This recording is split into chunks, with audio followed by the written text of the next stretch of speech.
नमस्कार साथियों। बचपन से हिंदी की एक कहावत हम लोग सुनते आए हैं कि लालच करना बुरी बला है, लालच नहीं करना चाहिए। लेकिन आज इसी लालच ने यूनाइटेड स्टेट्स ऑफ अमेरिका या फिर कहें कि डोनाल्ड ट्रंप को इतना अंधा बना दिया है कि जो देश खुद आतंक का खात्मा करने के बड़े-बड़े दावे करता है, वो आतंक को पालने वाले देश पाकिस्तान के साथ चलता हुआ नजर आ रहा है। आप जरा सोच के देखिए, पाकिस्तान जैसे फेल्ड स्टेट के दबाव में आकर यूएसए ने बलूचिस्तान लिबरेशन आर्मी या फिर बीएलए, जो कि पाकिस्तान के अंदर अपनी आज़ादी और इंसाफ की लड़ाई लड़ रहा है, उसे एक फॉरेन टेरर ऑर्गेनाइजेशन डिक्लेयर कर दिया। ऐसा किया गया पाकिस्तान के फील्ड मार्शल आसिम मुनीर के यूएसए की यात्रा के दौरान। इसी वजह से ये टाइमिंग इंपॉर्टेंट है। इसी कारण कहा जा रहा है कि पाकिस्तान के दबाव में आकर यूएसए के द्वारा ये डिसीजन लिया गया। जनाब को 2 बार यूएसए में आमंत्रित किया जा चुका है, वो भी पिछले 2 महीने के अंदर अंदर। स्पेशली आप देखेंगे ऑपरेशन सिंदूर के बाद से यूएसए और पाकिस्तान की नजदीकियां काफी बढ़ती जा रही हैं। तो आखिर ऐसा क्या है कि यूएसए इंडिया को नजरअंदाज कर पाकिस्तान के साथ आगे बढ़ रहा है? ऐसा पाकिस्तान उनको क्या दे सकता है? क्योंकि आप सभी जानते हैं कि इंटरनेशनल पॉलिटिक्स में कोई भी काम बिना राष्ट्रीय हित की पूर्ति के नहीं होता।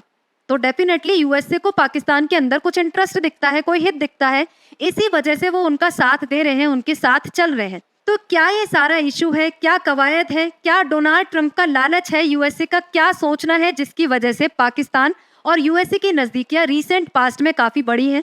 ये सारी ही चीजें आज के सेशन में हम लोग डिस्कस करेंगे। तो चलिए शुरुआत करते हैं। मेरा नाम है चारू गुप्ता, मैं सभी का स्वागत करती हूँ आज के इस सेशन में। तो दोस्तों, यूएसए का पाकिस्तान में क्या इंटरेस्ट है, इसको जानने से पहले हम आज की न्यूज की बलूचिस्तान लिबरेशन आर्मी को एक फॉरेन टेरर ऑर्गेनाइजेशन डिक्लेयर किया गया, इसको डिस्कस करते हैं। और इसमें सबसे पहले ये जानना जरूरी है कि बलूचिस्तान लिबरेशन ऑर्गेनाइजेशन क्या है, जिसको लेकर दर्जनों आर्टिकल्स यहाँ पे आप पब्लिश होते हुए देख सकते हैं, क्योंकि ये कोई छोटी बात नहीं है। बलूचिस्तान लिबरेशन आर्मी काफी समय से बलूचिस्तान की आज़ादी के लिए पाकिस्तान में डिमांड कर रही है। लगातार विरोध प्रदर्शन इनके चलते रहते हैं। इवन थोड़े टाइम पहले एक बलूच नेता मीर यार बलूच ने बलूचिस्तान को एक इंडिपेंडेंट देश भी डिक्लेयर कर दिया था और पूरी वैश्विक कम्युनिटी से अपने लिए सपोर्ट मांगा था कि हम एक इंडिपेंडेंट स्टेट बन चुके हैं और हमें पूरी वैश्विक समुदाय का और स्पेशली इंडिया का सपोर्ट चाहिए। तो इस तरीके की न्यूज आना कि बलूचिस्तान लिबरेशन आर्मी को अब यूएसए के द्वारा recognised foreign terror organisation declare कर दिया गया है, ये काफी बड़ी न्यूज है, स्पेशली इंडिया के नजरिए से देखा जाए तो। क्योंकि पाकिस्तान जो है वो इंडिया को लगातार एक्यूज करता है कि इंडिया के द्वारा बलूचिस्तान लिबरेशन आर्मी को फंडिंग प्रोवाइड करवाई जाती है, आर्मामेंट्स प्रोवाइड करवाए जाते हैं। अब इस डिक्लेरेशन के साथ पाकिस्तान अपने आप को आतंकवाद का पीड़ित बताएगा और पूरी दुनिया में ये दिखाने की कोशिश करेगा कि देखो, इंडिया के द्वारा जो सपोर्टेड ग्रुप है उसको यूएसए के द्वारा फॉरेन टेरर ऑर्गेनाइजेशन डिक्लेयर कर दिया गया है। तो हम तो खुद आतंकवाद के पीड़ित देश हैं, हम आतंकवाद को सपोर्ट नहीं करते, बल्कि वैश्विक समुदाय हमें एक विक्टिम के तौर पर देखे। तो पाकिस्तान इसे अपनी कूटनीतिक जीत के रूप में पूरी वैश्विक मीडिया के सामने प्रदर्शित करने वाला है। यहाँ पे यूएसए के विदेश मंत्री या फिर यूएसए के विदेश सचिव मार्को रूबियो का स्टेटमेंट आया कि ये कार्रवाई जो की गई है बीएलए को टेरर ऑर्गेनाइजेशन डिक्लेयर करने की, ये ट्रंप प्रशासन की आतंकवाद से लड़ने की अपनी प्रतिबद्धता को प्रदर्शित करता है। आतंकवादी संगठन घोषित करना आतंकवाद के खिलाफ हमारी लड़ाई में बड़ी भूमिका निभाता है। यह आतंकवादी गतिविधियों को मिलने वाले समर्थन को रोकने का एक तरीका है। अच्छी बात है, आप इस तरीके का काम कर रहे हैं, टेरर आउटफिट्स को रिकॉग्नाइज कर रहे हैं, लेकिन बीएलए जो कि अपनी आज़ादी के लिए लड़ाई लड़ रहे हैं, जहाँ पे उनका इतना ज़्यादा ह्यूमैनिटेरियन एक्सप्लॉयटेशन किया जाता है, उनको इंसान नहीं समझा जाता, जहाँ यूएसए लोकतंत्र को लेकर, ह्यूमन राइट्स को लेकर इतनी आवाज उठाता है, वहीं बलूचिस्तान के लोगों की ह्यूमन राइट्स के लिए ये आवाज क्यों नहीं उठाता? और जब बलूचिस्तान के लोग खुद अपने लिए आवाज उठाते हैं तो आप उनको टेरर आउटफिट डिक्लेयर कर देते हो, वो भी ऐसे समय पर जब पाकिस्तान के फील्ड मार्शल या फिर कहें कि फील्ड मार्शल आपके स्टेट में दौरा करने के लिए आते हैं। तो ये यहाँ पे टाइमिंग हमें कुछ हजम होती हुई दिखाई नहीं दे रही। अब बलूचिस्तान लिबरेशन आर्मी क्या है? ये एक ऐसा समूह है जो पाकिस्तान में बलूचिस्तान की आज़ादी की डिमांड करता है। पाकिस्तान के अंदर 4 प्रोविंसेस हैं, बलूचिस्तान, खैबर पख्तूनख्वा, सिंध और पंजाब। इनमें से बलूचिस्तान जो सबसे बड़ा प्रदेश है, उसकी आज़ादी की डिमांड बलूचिस्तान के लोगों के द्वारा की जा रही है। बलूचिस्तान की आज़ादी के लिए बलूचिस्तान लिबरेशन आर्मी का गठन सन 2000 के दशक में किया गया था, लेकिन ये बलूचिस्तान की डिमांड है वो काफ़ी पुरानी है। 1947 में ही, जब भारत और पाकिस्तान अलग भी नहीं हुए थे, आज़ाद भी नहीं हुए थे, उसी समय से ही बलूचिस्तान ने अलग स्टेट की, अलग देश की डिमांड करना शुरू कर दिया था। इवन आपको ये जानकर हैरानी होगी कि पूरे 227 दिनों के लिए बलूचिस्तान एक अलग स्टेट के रूप में अपनी पहचान बनाए हुए था, एक अलग देश के रूप में कायम था। लेकिन जब पाकिस्तान की आर्मी जबरदस्ती इनके देश के अंदर घुस गई और इनको पाकिस्तान में विलय होने के लिए मजबूर किया गया, तब इनके पास कोई और चारा नहीं बचा सिवाय पाकिस्तान में खुद को विलय करने के। लेकिन तब से ही बलूच लोगों के अंदर पाकिस्तान की सरकार के खिलाफ और पाकिस्तान के लोगों के खिलाफ नफरत भरी हुई है, क्योंकि बलूचिस्तान के लोग एक बार आजादी का स्वाद चख चुके हैं और पाकिस्तान की सरकार के द्वारा भी इनके साथ काफी भेदभावपूर्ण व्यवहार किया जाता है। बीएलए दावा करती है कि बलूचिस्तान के जो प्राकृतिक संसाधन है और बलूच लोगों के अधिकार, इन सभी को पाकिस्तान की सरकार के द्वारा छीन लिया गया है। इसलिए यह संगठन पाकिस्तानी सेना, पाकिस्तानी सरकार और बलूचिस्तान में चलने वाले सीपीईसी जैसे प्रोजेक्ट्स को निशाना बनाता है। बलूचिस्तान अपनी गुरिल्ला शैली के लिए विख्यात है, मतलब ये पहाड़ियों के अंदर छुपे रहते हैं और जैसे ही इनके ऊपर आक्रमण होता है, ये पहाड़ियों से बाहर निकलकर आक्रमण करते हैं, लड़ते हैं और तुरंत पहाड़ियों में वापस जाके छुप जाते हैं। इस गुरिल्ला शैली के लिए आपको याद होगा महाराणा प्रताप का नाम, भारत में महाराणा प्रताप इस गुरिल्ला शैली के लिए जाने जाते हैं। बीएलए की यदि बात करें तो दो इनकी ब्रिगेड है, एक तो मजीद ब्रिगेड और फतेह स्क्वाड। फतेह स्क्वाड का नाम अभी पाकिस्तान की मिलिट्री पर जब अटैक किया गया था बीएलए के द्वारा, उसके अंदर इनका नाम आया था। और मजीद ब्रिगेड ये आत्मघाती हमलों के लिए जाने जाते हैं। तो इस तरीके से बीएलए काम करती है। इनका एक ही डिमांड है कि हमें पाकिस्तान से आज़ादी चाहिए, हम पाकिस्तान के अत्याचारों को और सहन नहीं कर सकते। और ये कोई बड़ी बात भी नहीं है, पाकिस्तान से कट के बांग्लादेश भी बनाया गया था और बांग्लादेश के आज़ाद होने का रीज़न भी यही था, क्योंकि बांग्लादेश के लोगों पर अत्याचार किया जाता था पाकिस्तानियों के द्वारा। बांग्लादेश के कल्चर को और बांग्लादेश के लोगों को दमन किया जा रहा था। इसी वजह से बांग्लादेश के लोगों ने आज़ादी की आवाज़ उठाई और 1971 में बांग्लादेश एक अलग देश के रूप में अपनी पहचान बना सका। और अब बलूचिस्तान भी यदि अलग हो जाए तो उसमें भी कोई बड़ी बात नहीं होगी, क्योंकि इस तरीके से ही यदि अत्याचार किया जाता है और लोगों के अंदर असंतोष की भावना रहती है तो लोग अपने लिए आवाज़ उठाते हैं और आवाज़ जब ज़्यादा बढ़ जाती है तो अलग होना ही एक क्या हो जाता है, अंतिम उपाय बन जाता है। यहाँ पे आप देखेंगे कि बलूचिस्तान पाकिस्तान का सबसे बड़ा राज्य है, लगभग 44% एरिया कवर करता है, लेकिन यहाँ पे पाकिस्तान की महज 6% आबादी रहती है। इतने पिछड़े इलाके में आखिर कौन रहना चाहेगा, आप बताओ। बलूचिस्तान से तेल, सोना, तांबा और अन्य खदानों जैसे काफी मिनरल्स मिलते हैं, लेकिन इन सभी संसाधनों का इस्तेमाल बाकी के पाकिस्तान की खाना पूर्ति करने के लिए होता है। बलूचिस्तान के लोगों को किसी भी तरीके का कोई भी डेवलपमेंट यहाँ पे नहीं मिलता, ना इकोनॉमिक डेवलपमेंट, ना पॉलिटिकल रिप्रेजेंटेशन। इसी वजह से बलूचिस्तान के लोग पाकिस्तान की सरकार से नफरत करते हैं, इन लोगों से खफा है, क्योंकि यहाँ पे इतना रिसोर्स रिच होने के बावजूद, इतना बड़ा एरिया होने के बावजूद यहाँ के संसाधन बलूचिस्तान के लोगों को काम नहीं आते।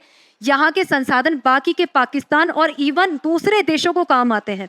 चाइना यहाँ पर अपने बड़े बड़े प्रोजेक्ट चला रहा है, चाइना के लोगों को ही रोजगार मिल रहा है, यहाँ के संसाधन चाइना के ही काम आ रहे हैं।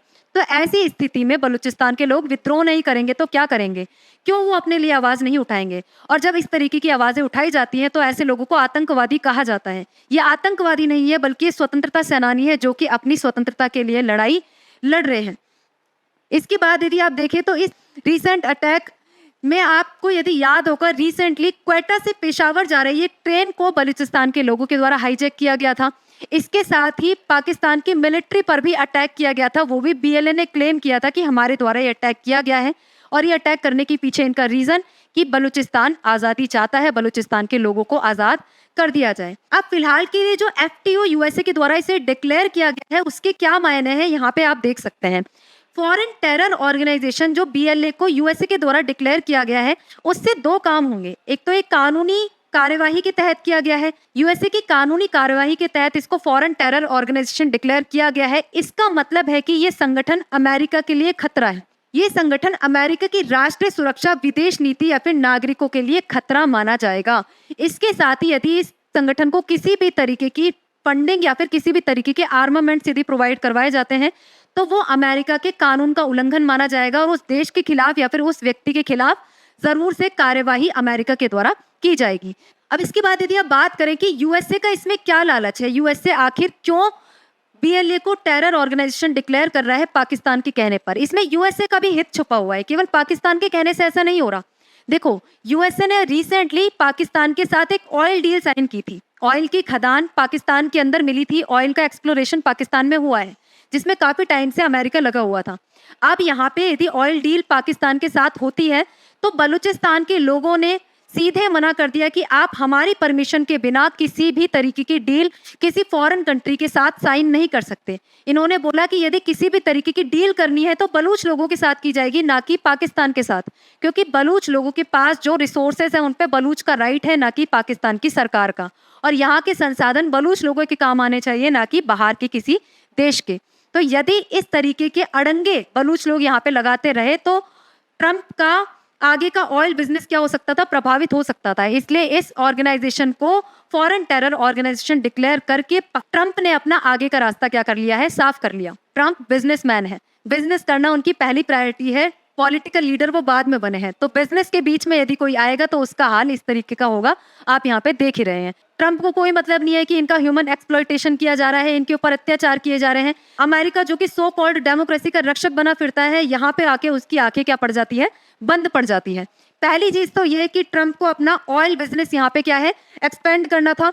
दूसरी चीज, आसिम मुनीर के द्वारा जो रिसेंटली ट्रंप को नोबेल पुरस्कार के लिए नामित किया गया, उसके लालच में आकर अब कहा जा रहा है कि डोनाल्ड ट्रंप आसिम मुनीर के साथ अपनी नजदीकियां बढ़ा रहे हैं, पाकिस्तान के साथ अपनी नजदीकियां बढ़ा रहे हैं।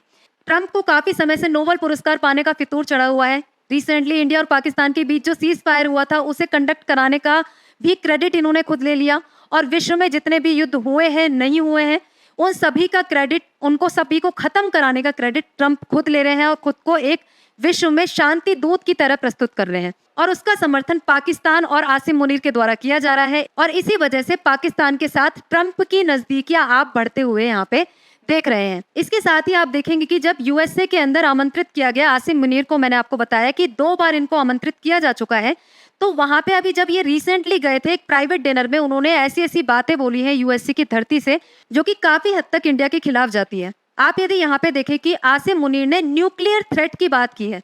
उन्होंने कहा कि यदि हम डाउन जाते हैं, यदि हम डूबते हैं, तो हम आधी दुनिया को अपने साथ लेकर डूबेंगे। पाकिस्तान एक परमाणु संपन्न राष्ट्र है, तो यदि हम जाएंगे तो हमारे साथ हम आधी दुनिया को लेकर जाएंगे। इसके अगेंस्ट इंडिया ने एक रिस्पॉन्स दिया। इंडिया का भी कहना था कि पाकिस्तान हमेशा से इस तरीके के न्यूक्लियर थ्रेट्स देता रहा है। पाकिस्तान एक फेल्ड न्यूक्लियर स्टेट है, एक इररिस्पॉन्सिबल न्यूक्लियर स्टेट है।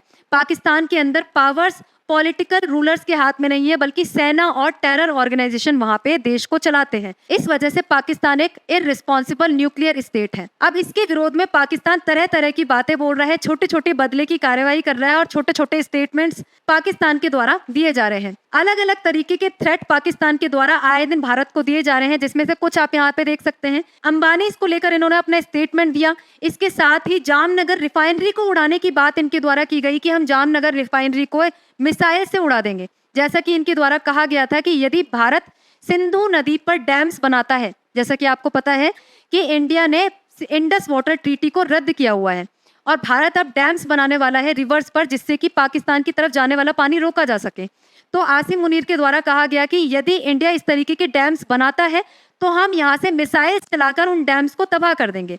जैसे कि भारत तो उस वक्त ऐसे बैठा रहेगा, पाकिस्तान की मिसाइल्स आएगी और भारत ऐसे देखेगा कि पाकिस्तान की मिसाइल्स आ रही हैं।